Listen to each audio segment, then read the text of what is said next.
Hi friends, hi fanciers.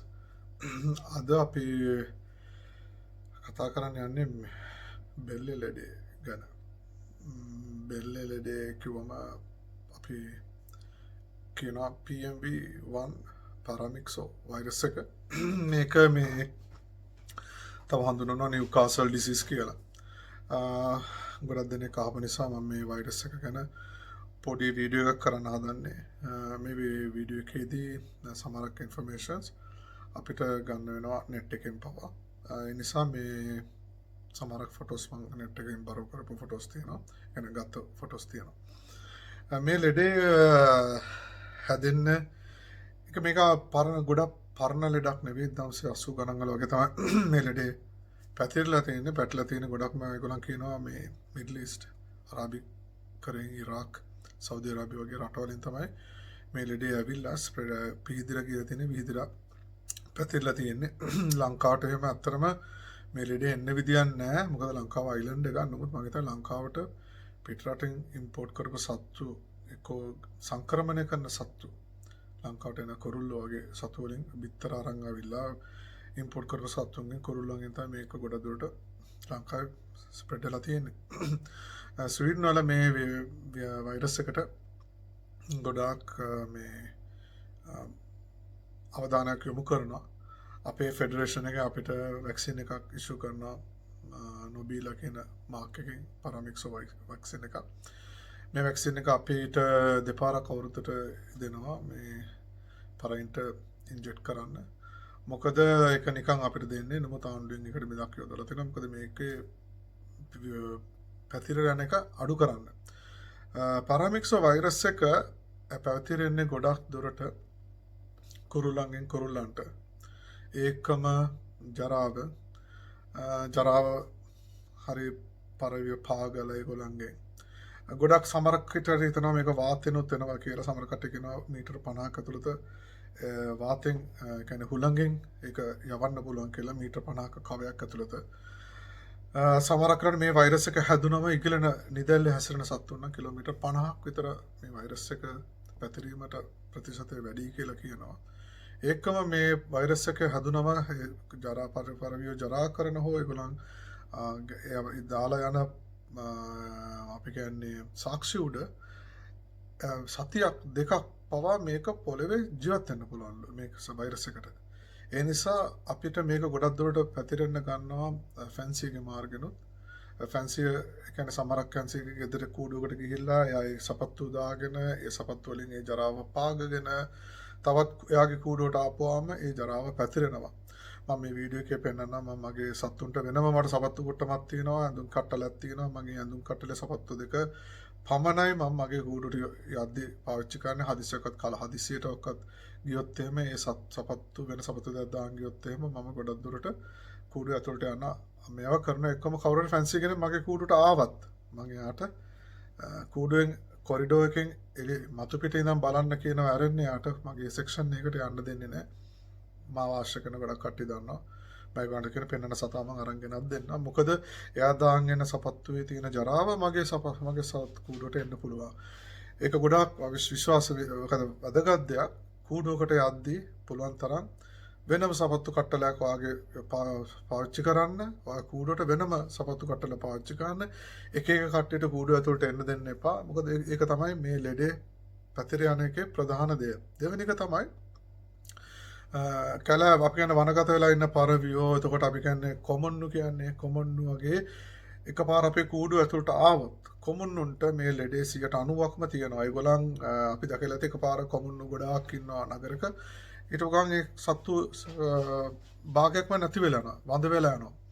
ඒ virus එක ආපුවම තනිකරම වඳ වෙලා යනවා. ගොඩක්ම මේ වෛරස් එක පැතිරෙන්නේ තරුණ යං බර්ඩ්ස්ලට.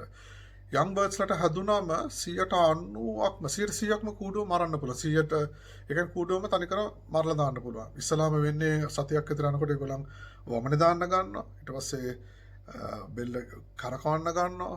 බැලන්ස් නැති වෙන්න ගන්නවා. වැටෙන්න ගන්නවා. ඊට පස්සේ සති දෙකක් තුනක් අතරත් අපි හරියට බෙහෙත් කරේ නැත්නම් දැන් මේකට බෙහෙතක් කියන්නේ මෙහෙම වැක්සින් කරලා නැත්නම් ඒ සතා කෙලින්ම මරන්න ප්‍රතිශතය වැඩි. වැක්සින් කරපු සතෙක්ට මේ ලෙඩේ බෝ වෙනවා හරිම අඩුයි. හැබැයි අපි ආරක්ෂා වුණේ නැත්තම් අපි නොසුකලකමත් නම් අපේ කිසිම පිරිසුදුකම නැත්තම් කූඩුවේ සහ අපේ සතාට සලකන විදිය සවුත් උනා ආයි ලෙඩේ එන්න පුළුවන්. මේ ලෙඩේ පැටියට ආවොත් ලෙඩේ හැදුනොත් පැටියට පාරාමික්ස් කියන දේ එයාට හොඳට අපි බූස්ට් අපි කියන එනර්ජි බූස්ට් කරන ප්‍රොඩක්ට්ස් ටිකක් දෙන්න වෙනවා. ඒ තමයි ප්‍රොබැක්ටියම් දෙන්න වෙනවා. මල්ටි විටමින්ස් දෙන්න වෙනවා. අතින් කවන්න වෙනවා. ෆීඩින් කරන්න වෙනවා. ඒකම එයාට ගොඩක් ලයිට් කැම ಜಾති දෙන්න වෙනවා. අපි කියන්නේ සාමාන්‍ය බූස්ට් එනර්ජි බූස්ට් වගේ ප්‍රොඩක්ට්ස් දෙන්න වෙනවා. යාගේ ශක්තිය නැවතගෙන මොකද වෛරස් එක වුණාම ඒක වසංගතයක්. ඒක නිසා ඒක මිනිහා පුද්ගලයාව කියන්නේ පරවියාව ගොඩක් දුර්වල කරනවා. දැන් අපිට උනා වෛරස් එකක් හදුනොත් අපිට කියන්නේ රෙස්ට් කරන්න, හොඳට කන්න, විවේකේ ගන්න කියලානේ. පරයෙන්ටත් ඒකම තමයි. මේ වෛරස් එක හැදුනොත්ලා හොඳ වෙච්ච පරවියේ 100% හොඳ වෙන්නේ නැහැ. එයාට සිම්ප්ටම්ස් තියෙන්න පුළුවන්. එකක් එයාට බෙල්ල පොඩ්ඩක් එහෙට මෙහෙට හරවනක තියෙන්න පුළුවන්. එහෙම නැත්තම් එයාගේ ඇඟේ ඩැමේජස් වෙන්න පුළුවන්. දැන් මම මේ කියන්නේ කම්පිටිෂන් කරන පරවියට නම් එයාගෙන් රිසල්ට් එකක් ආයි බලාපොරොත්තු වෙනවා මාරුයි. එහෙම ලෙඩක් හැදිලා හොඳ වුණොත්. හැබැයි අපි ස්ටොප් බර්ඩ් කෙනෙක් නම් එයාගෙන් ගන්න පුළුවන් ප්‍රයෝජනක් තියෙන්න පුළුවන්. නමුත් ජානවල මේ දේ පැටියෙක්ට යද්දී ඒක ස්ප්‍රෙඩ් වෙන්නත් පුළුවන්. මේ වෛරස් එක තිබ්බම. ඒ නිසා තමයි අපි අවුරුද්දට සැරයක් මේ වැක්සින් එක ගහන්නේ. මේ වැක්සින් එක ගහන්න ඕනේ නැත්තම් තියෙන ප්‍රතිශතය මේ ලෙඩේ බෝ වෙන ප්‍රතිශතය විශාලයි. මේ බෙල්ල ලෙඩේ අපි කියන බෙල්ල ලෙඩේ ගොඩක් කට්ටිය කියනවා හැදිලා හොද වුණා ඊට පස්සේ බෙහෙත් තියනවා කියලා. ඒක මම විශ්වාස කරන්නේ නැහැ. ඒක ඇවිල්ලා බෙහෙත් නෙවෙයි. ඒ හැදිලා හොද වුණ පරවියෝ ගොඩක් වයසක කට්ටිය තමයි අවුරුද්දක් අවුරුදු දෙකක් වගේ වයසක කට්ටිය. ඒගොල්ලන්ගේ ඇගේ ප්‍රතිශක්තිකරණය අනුව ඒගොල්ලෝ හොඳ වෙනවා. හැබැයි පොඩ්ඩක් අර එක එක අවුල් වෙලා තියෙන පුළුවන් බෙල්ල එහෙම පොඩ්ඩක් මේ වෙන්න පුළුවන්. බැලන්ස් එකේ පොඩි අවුලක් වෙන්න පුළුවන්. හැබැයි ඒගොල්ලන් අර ඊට පස්සේ අපි දෙන මල්ටි විටමින්ස් දෙන ප්‍රොබැක්ටියම් එක එයා නැවත ශක්තියට එනවා. එයා රිකවරි වෙනවා. අපි හිතනවා අර බෙහෙත් කරපු නිසා රිකවරනේ කියලා. නෑ. පාරමික්ස් වෛරස් එක හැදුනොත් අනිවාර්යෙන්ම පරවියා මැරෙනවා. එහෙම නැත්නම් සර්වයිව් වෙන අපි කියන්නේ ජීවත් වෙන කෙනා එයාට ප්‍රතිශක්තිය කරන්න ඇඟෙම හදාගෙන තියෙනවා. මේක ගොඩක් දුරට තරුණ පරවියට හදුන තමයි ගොඩක්ම පැටවුන්ට තමයි ගොඩක්ම ඩැමේජ් එක වැඩි. දෙවෙනි එක තමයි මේ පෙලෙඩේ ගොඩක් දුරට මම අර ඉස්සල වීඩියෝ එකේ කිව්වා සලමනෙලා පරිතොරොයිඩ් කියන බැක්ටීරියා ඉන්ෆෙක්ෂන් එකත් එක්ක ගොඩක් කට්ටිය මේක පටලව ගන්නවා. සලමනෙලා හැදුනමත් එයා බෙල්ල කරකවනවා. එයා බැලන්ස් නැතුව වැටෙනවා. හැබැයි නිව්කාසල් මේ පාරාමික්ස් කියන ලෙඩේ බෙල්ල ලෙඩේ කියන හැදුනොත් ඒගොල්ලෝ මැරෙනවා. සලමනෙලා හැදුනොත් මැරෙන්නේ නැහැ එකපාර. ඒගොල්ලන් සතියක් දෙකක් තුනක් විදුක් විඳලා තමයි පරිවිය කෙසඟ වෙලා කෙට්ටු වෙලා මේවා වෙන්නේ. පාරාමික්ස් එක යා දවස් කෙටි කාලයක ඇතුළත ට්‍රීට්මන්ට් එයා වීක් වෙලා යා මැරෙන්න ගන්නවා. ඒ නිසා පාරාමික්ස් ලෙඩේ හැදුනොත් අනිවාර්යයෙන්ම හොඳ වෙටරනරි කෙනෙක් ඉන්නවා නම් ඇත්තටම ඒක තමයි හොඳම දේ ට්‍රීට්මන්ට් එක ගන්න. හැබැයි මේකෙන් ආරක්ෂා වෙන්න තියෙන්නේ හරි කෙටි පොඩි පිළිසන් තමයි. වැක්සින් එක යූස් කරන්න අනිවාර්යයෙන්ම අවුරුදු දෙපාරක් පුළුවන් නම් යූස් කරන්න. අවුරුද්ද එළියට යනවා නම් කුරුල්ලෝ අනිත් සතුත් එක ගවසනවා නම් එළිය වතුර බොනවා නම් නානවා නම් ට්‍රේනින් කරනවා නම් අපි කියමු ස්ටොක් බර්ඩ්ස් වෙනම කූඩුවක ඉන්නවා කියලා. ඒගොල්ලන්ට මේගොල්ලන් එක්ක කිසිම සම්බන්ධතාවයක් නැත්තම් එතකොට ඒ සත්තුන්ට එච්චර වැක්සින් එක අවශ්‍ය වෙන්නේ නැහැ. නමුත් ඔයානේ කණ්ඩ දෙන්න යන්නේ. එතකොට ඔයා මේ කූඩුවෙන් අර කූඩුවට අර කූඩුවෙන් අර කූඩුවට යනකොට ඔයාගේ කකුල් වලින් සපත්තු වලින් මේක ස්ප්‍රෙඩ් වෙනවා. ඒ නිසා මේ දේ අනිවාර්යයෙන්ම ආරක්ෂා වෙන්න ඕනේ. මේක අපි කියන preventing is better than cure. ආරක්ෂාව බෙහෙත් කරනවට ඇත්තටම හොඳයි. පුළුවන් තරම් Tamanටම කියලා වෙනම ඇඳුම් කැට්ටලයක් තියාගන්න. සතුන්ව ස්ට්‍රෙස් කරන්න එපා. ස්ට්‍රෙස් වෙච්ච ගමන් තමයි තවත් මේක ඇඟට එළියට එනවා.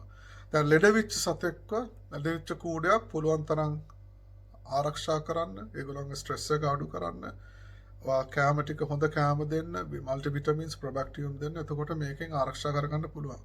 හැබැයි මේක දිගු කාලීනව නම් අනිවාර්යයෙන්ම වැක්සින් එක යූස් කරන්න. හොඳ වැක්සින් එකක් මාකට් එකේ වැක්සින් ගොඩක් තියෙනවා පාරාමික්ස් වලට. හැබැයි මං කියන වැක්සින් එක ටෙම්පරේචර් සෙල්සියස් +2යි +8යි අතර ගබඩා කරලා තියෙන්න ඕනේ මේ වැක්සින් එක. ඊට පස්සේ මේ වැක්සින් එක යස් ප්‍රයෝජනට ගද්දි පැය ගාණක් එළියේ රූම් ටෙම්පරේචර් එකකින් අපි කියන කාමර උෂ්ණත්වයට ගෙනල්ලා ඊට පස්සේ හොඳට අත්ෙන් හොල්ලලා මේ දේ ලයිව් වැක්සින් එක මැරිච්ච වෛරස් එකක් ඇතුලේ තියෙන වැක්සින් එක ඒක නැවත ඇක්ටිවේට් කරනවා ඩිඇක්ටිවේට් කරනවා. එතකොට ඒක ඇවිල්ලා රස්නේ තිබ්බොත් පැය 24ට වඩා ඒකේ තියෙන වෛරස් එක ඇක්ටිව් වෙලා මැරිලා යනවා. එතකොට මේ වෛරස් එක ට්‍රාන්ස්පෝර්ට් කරද්දී හොඳටම කල්පනා කරන්න මේ වෛරස් එක ටෙම්පරේචර් කෝල්ඩ් බොක්ස් එක තියෙන්න ඕනේ. +2යි +8යි අතර. මාකට් එකේ සමහරක් තියෙනවා මේ රස්නෙට තියෙන වැක්සින්. ඒ කියන්නේ ට්‍රාන්ස්පෝර්ට් ඒ වැක්සින් බොරු වැක්සින් ඒවා. ඒවා විල්ලා මේ විකුණ ගන්න කරන දේවල්. ඒකේ සලමොනෙල්ලා වලට උදව් කරනවා ඇති ඒ වැක්සින් එක. නමුත් පාරාමික්ස් එකට උදව් කරන්න නිව්කාසල් එකට. නිව්කාසල් එකේ වෛරස් එක ගබඩා කරන්න ඕනේ එක ටෙම්පරේචර් එකක් තියෙනවා.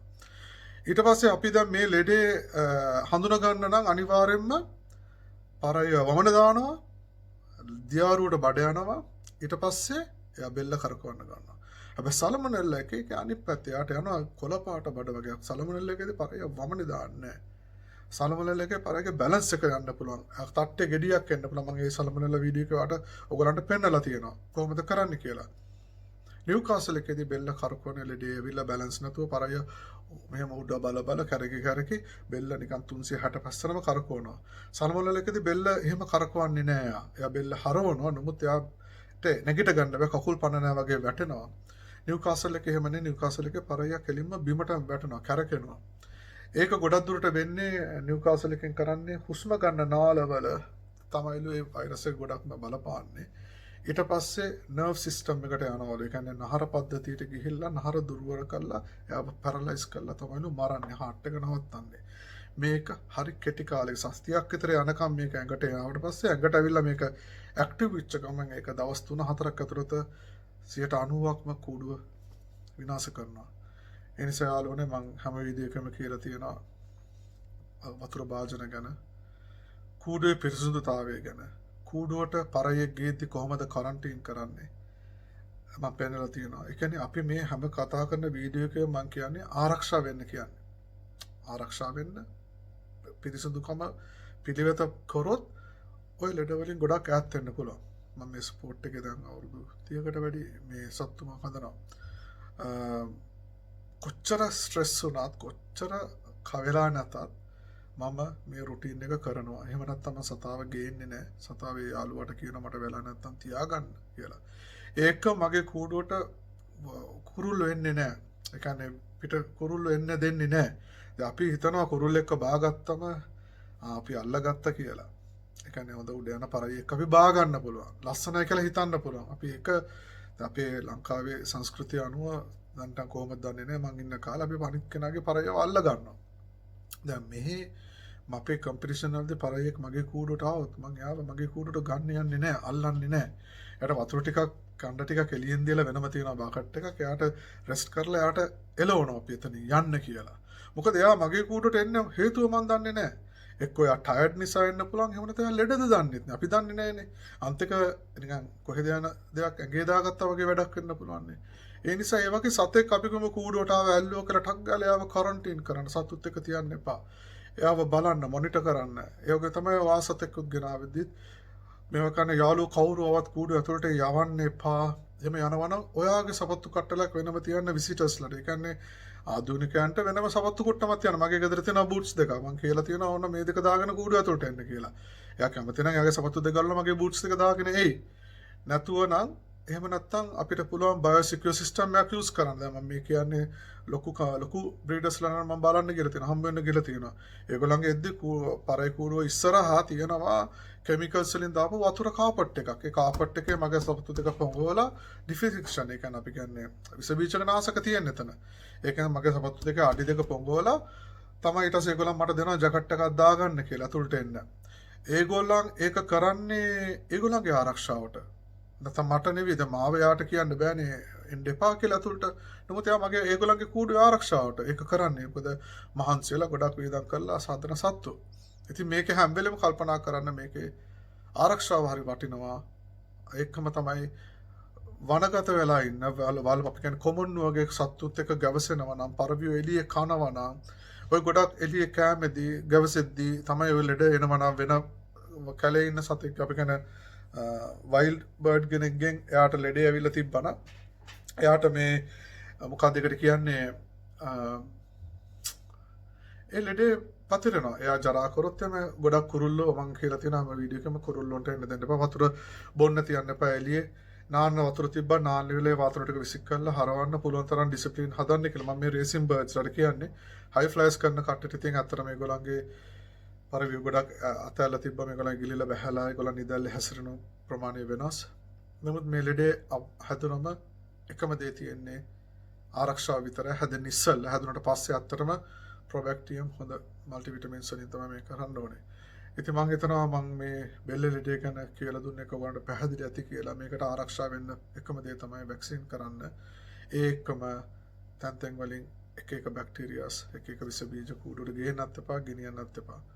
ආරක්ෂා වෙන්න හොඳටම මම හිතනවා එතකොට මේ ලෙඩේ ඇත්තලා ඉන්න පුළුවන්. මම දන්න ගොඩක් දෙනෙක් ලංකාවේ සත්තු හදනවා. මම දන්න ගොඩක් දෙනෙක්ට මේ ලෙඩේ හැදිලා නැහැ. මේ ලෙඩේ හැදුන කෙනෙක් හැදුනා නම් අතන කලාතුරකින් දකින්න හම්බෙන්නේ. මොකද මම දන්න ගොඩක් රෙසිපි හදන කට්ටිය දැන් ලංකාවේ කට්ටිය ඒගොල්ලෝ වැක්සින් කරනවා. වැක්සින් කරන නිසා ඒගොල්ලන්ගේ මේ ලෙඩෙන් ආරක්ෂාලා තියෙන ප්‍රමාණය ගොඩාක් වැඩි. thank you. මම හිතනවා මේකෙන් ඔයාලට යම් කිසි අවබෝධයක් එන්න ඇති කියලා මේ ඉන්ෆර්මේෂන් එක. දෙවෙනි එක තමයි මගේ මේ වීඩියෝ එක අතර මම කරන්න ගත්තේ හැමෝටම මේකෙන් ප්‍රයෝජනයක් වෙයි කියලා මම සිංහලෙන් කරන්න. මොකද ඉංග්‍රීසි වලින් ඕන තරම් වීඩියෝ තියෙනවා. ඉතින් මේක තවදුරටත් මට මේක කරගෙන යන්න නම් අතරම සබ්ස්ක්‍රයිබ් කරලා 1000ක්වත් අවශ්‍ය වෙනවලු. මේක අවුරුද්දක් ඇතුළත මේක මේ වීඩියෝ එක කරන් යනවනම්. ඉතින් ඔයගොල්ලන්ට හිතනවා මම යම්කිසි සේවයක් කරනවා කියලා. ඔයගොල්ලන්ට පුළුවන් ඕලගේ යාළුවොත් එක්ක මේක ෂෙයා කරන්න. ඒකම සබ්ස්ක්‍රයිබ් කරන්න මේක. එකම මගේ වීඩියෝ එකක් මිස් කරන්න අවශ්‍ය නැත්නම් බෙල් බටන් එක ඔබන්න. මම හිතනවා මේක මට වඩා මටත් සහයෝගයත් එක්කම මේ ස්පෝර්ට් එකකට කරන සහයෝගයක් මේක අපි හැමෝත් එක්කම ෂෙයා කරන්න පුළුවන් වුණා නම්. සුබ දවසක් ජය වේවා. thank you. මේ තමයි පාරාමික්ස් හදිච්ච බෙල්ල ලෙඩේ හදිච්ච පරිවික් ඒ සිම්ටම් එක. එයාගේ බෙල්ල බලන්න 360 කාරක වුණා. එයාට කෙලින් හිට ගන්න බෑ වැටෙනවා. මේක තමයි සිම්ටම් එක.